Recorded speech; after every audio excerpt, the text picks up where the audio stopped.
رسول الله سلام. Bismillahirrahmanirrahim. Allahumma salli ala Sayyidina Muhammad wa ala alihi wa sahbihi wa sallim. Kita akan membahas lagi sejarah bumi part 2. Kitab Bada'i'uz Zuhur fi Waqa'id Duhur. Ibnu Abbas radhiyallahu an mengatakan, sesungguhnya di sekeliling dunia ada ruangan gelap, dan di balik yang gelap itu terdapat gunung-gunung yang kukuh. Dia meriwayatkan bahwa setelah Allah menciptakan bumi, maka bumi itu berada di angkasa. Kemudian angin menggerakkannya sehingga bumi itu terpontang-panting dan berguncang. Lalu bumi mengadukan hal tersebut kepada Tuhannya. Ia berkata, "Wahai Tuhanku, ya Allah, kekuatanku telah lemah dan angin menganggapku ringan, ya Allah, dan menggerakkanku seenaknya." Maka Allah menjawab, "Aku akan membantumu dengan gunung, wahai bumi."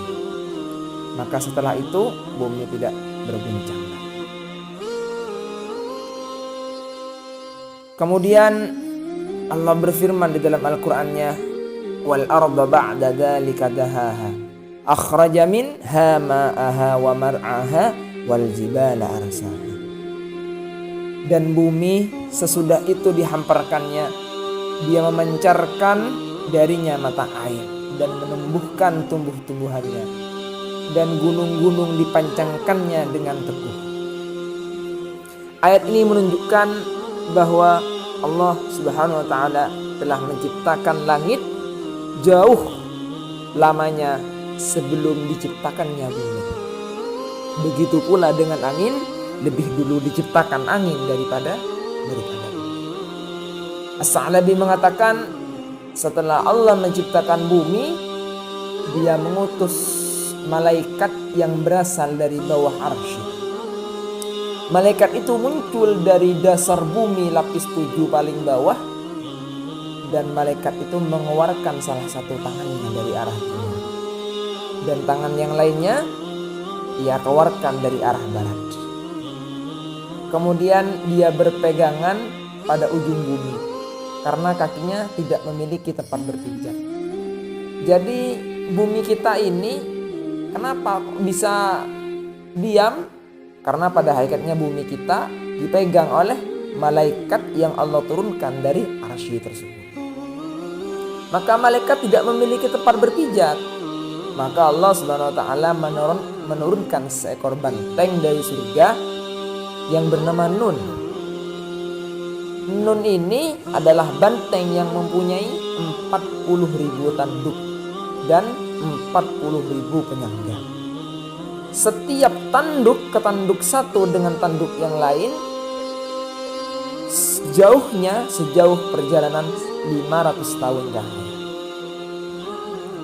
Oleh karena itu kaki malaikat tersebut bisa berpijak dengan seimbang pada banteng itu. Jadi kita tidak bisa bayangkan ya, ada banteng namanya Nun, salah satu hewan surga yang mempunyai 40.000 tanduk dan 40.000 penyangga. Jarak antar setiap tanduknya butuh perjalanan cahaya 500 tahun. Wah, wallahu a'lam, lagi-lagi di luar akal. Akan tetapi kaki-kaki banteng itu tidak memiliki tempat berpijak. Sama seperti kita ada di ruangan, ada di awan, tidak memiliki tempat berpijak, maka akan jatuh kita. Sama dengan banteng ini, banteng tidak memiliki tempat berpijak. Maka Allah Subhanahu wa taala menurunkan yakut hijau yang berasal dari surga, yang telah Allah keraskan yakut tersebut selama 500 tahun lamanya, 500 tahun hitungan akhir. Oleh karena itu kaki-kaki banteng itu bisa berpijak dengan seimbang di atas yakut hijau tersebut. Kemudian yakut hijau tersebut tidak memiliki pegangan di bawahnya, tidak memiliki pijakan. Kemudian Allah Subhanahu wa taala menciptakan sakhrah. Sakhrah ini adalah batu setebal 7 lapis langit dan 7 lapis bumi. Sakhrah ini ada dalam Al-Quran. Surat Luqman, bismillahirrahmanirrahim. Ya bunayya innaha in takum mithqala habbatin min khardalin fatakun fi sakhrah. Yang artinya Luqman berkata, hai anakku, sesungguhnya jika ada sesuatu perbuatan seberat biji sawi dan berada di dalam batu atau di langit, maka Allah akan membalasnya. Surat Luqman. Batu tersebut bernama Saykhur. Diriwayatkan oleh para ulama bahwa batu tersebut terdapat 9.000 lubang di dalamnya. Dan di setiap lubang ada lautannya yang luasnya lebih luas dari lautan yang ada di bumi ini, dan luasnya hanya diketahui oleh Allah SWT. Bayangkan ada batu mempunyai 9.000 lubang, setiap lubangnya ada lautnya dan lautnya lebih luas daripada laut kita. Ini di luar akal lagi ya. Yakut hijau itu bertempat di atas batu super raksasa tadi. Tatkala batu itu tidak memiliki tempat untuk berpijak juga dan akan jatuh juga, maka Allah menurunkan untuknya seekor ikan yang sangat besar dari laut ketujuh yang berada di bawah arsy. Nah, arsy itu kan ada di atasnya air, ada di atasnya laut. Nah, Allah ngambil di situ salah satu ikan dari laut yang ada di bawah arsy tersebut, dan ikan itu Allah taruh di bawah Saykhur tadi, batu besar tadi. Ikan tersebut bernama Bahmud, menurut riwayat lain bernama Balhut. Batu itu bertempat di atas pundak ikan tersebut. Menurut sebuah riwayat, siapapun tidak akan mampu melihat ikan tersebut, melihat Bahmud tersebut, karena kilatan yang timbul dari matanya.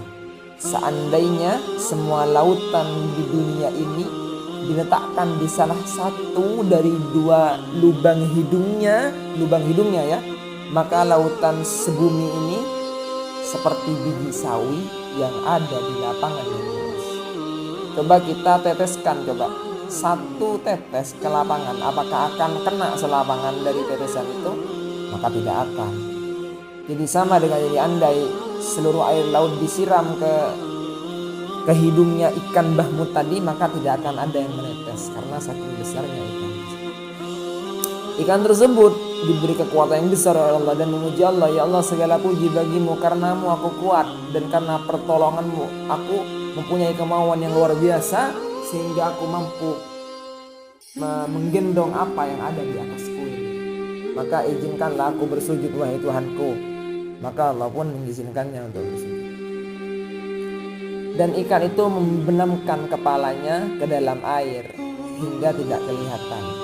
Kemudian ia memungkilkannya dari dalam air, dan ikan itu terus-menerus bersujud setiap hari hingga hari kiamat. Selanjutnya di dasar air tersebut, air yang ditinggali oleh Bahmud tersebut, Allah membuat udara di dasar lautnya. Dan di bawah udara itu Allah ciptakan kegelapan hampa, dan mulai dari sana pengetahuan makhluk terputus. Wallahu a'lam apa yang ada di bawah kegelapan. Dalam sebuah hadis diriwayatkan bahwa Allah mempercayakan ikan Bahmud tadi kepada para malaikat. Mereka mendatanginya setiap hari dengan membawa makanan untuk ikan tersebut sebanyak yang membuatnya kenyang. Maka para malaikat datang kepadanya dari laut yang bergelombang dengan membawa 1.000 ikan. Wah, 1.000 ikan ini untuk memberi makan si Bahmud tadi ya. Dan setiap ikan panjangnya seukuran perjalanan 1 hari 1 malam. Wah, perjalanan cahaya lagi nih. Adapun benteng tadi yang bernama Nun itu oleh Allah dipercayakan juga kepada malaikat yang membawa makanannya banteng itu setiap hari 1.000 pepohonan. Pepohonan dari mana? Dari kebun-kebun kudrah kekuasaan Allah. Wallahu a'lam. Setiap pohon panjangnya seukuran dengan menempuh perjalanan sehari semalam cahaya. Lagi-lagi dewan akal ya. Maha Suci Zat yang Maha Kuasa atas segala sesuatu. Diriwayatkan oleh ulama bahwa iblis terlaknat senantiasa membenamkan dirinya iblis dilaknat ke bumi lapisan ketujuh hingga sampai kepada ikan yang bernama Bahmut. Kemudian si iblis mengadu domba kepada si Bahmut. Si iblis berkata, "Hai Bahmut, sesungguhnya banteng berkata kepadamu bahwa ia adalah yang memikul batu yang di atasnya ada bumi yang berlapis-lapis. Sedangkan engkau tidak memikul beban yang sebanding dengan beban yang dipikulnya, wahai Bahmut. Seandainya engkau dibebani untuk memikulnya, wahai Bahmut, tentu engkau tidak akan kuat," kata iblis. "Walaupun engkau adalah yang memikulnya dan memikul batu itu. Padahal seandainya banteng itu dibebankan untuk memikulnya, tentu dia tidak akan kuat." Maka ikan Bahmut tadi tersebut merasa takjub dan merasa dirinya dan kekuatannya lemah. Jangankan kita ya, ikan Bahmut raksasa itu yang memikul bumi kita itu masih kena godaan sama iblis, apalagi kita. Kemudian si iblis terkutuk menyangka bahwa dia telah berhasil menggoda si ikan Bahmut tadi, sehingga dia akan merusak apa yang ada di atasnya, termasuk kita ini. Kalau ikan Bahmut tadi berjoget menari, maka dunia pun menari. Kalau dunia menari, maka matilah kita semua. Akan tetapi Allah mengutus satu binatang kecil yang berukuran sebesar ngengat yang bernama Amah untuk menguasainya. Allah menempatkan binatang tersebut di antara dua mata ikan. Binatang tersebut membuat lubang yang menuju ke arah otak ikan sampai ke tulang otaknya. Oleh karena itu ikan itu takluk dan diam di tempatnya, tidak bergerak, dan diam merasakan kepedihan yang ditimbulkan oleh si binatang kecil. Maka tipu muslihat untuk menimbulkan kerusakan yang direncanakan oleh iblis terkutuk tidak berhasil.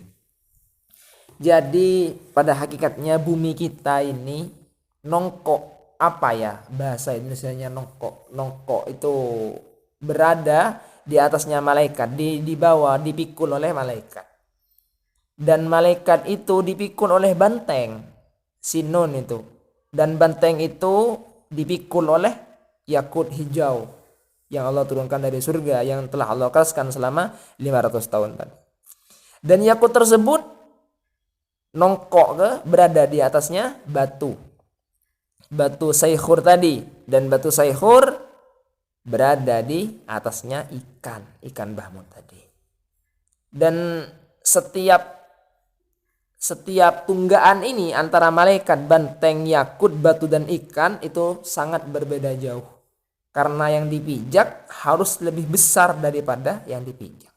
Sama seperti kita berpijak pada bumi, kita nongkok ke bumi, maka bumi harus lebih besar daripada kita. Kalau bumi lebih kecil daripada kita, maka gimana kita berpijak? Maka tidak akan bisa kita berpijak kepada sesuatu yang lebih kecil dari kita. Nah, mungkin seperti itu. Kita akan lanjut lagi sejarah bumi di part yang ketiga. Part yang ketiga ini adalah part yang terakhir dari sejarah bumi. Dikutip dari kitab Bada'i'uz Zuhur, wallahu a'lam bissawab, wa sallallahu ala sayyidina Muhammadin wa ala alihi wa sahbihi wa sallim.